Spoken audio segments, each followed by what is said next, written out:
iftar edilən ziyarətə gəldik. Uşaqlarla görüş keçirdik. Çox gözəl bir gündür, önəmli bir gündür. Mən buradan bizə dəstək olan gözəl insanlara, xeyirxah insanlara təşəkkürümü bildirirəm ki, onlar da bu gözəl ziyarət etməyimizdə onlara da borçluyuq. Onların da burada gözəl payı var.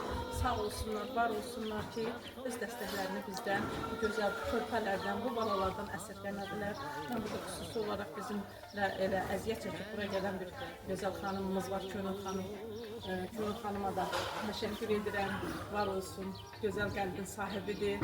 Bizim həmkarlarımız Sevda xanım, sizə təşəkkürümü bildirirəm, neçə gün əziyyət çəkdiniz. Yaqut xanım Qarabağlı, bizim Kanal Bəhətdə qəzetinin və kanalın rəhbərinə təşəkkür edirəm.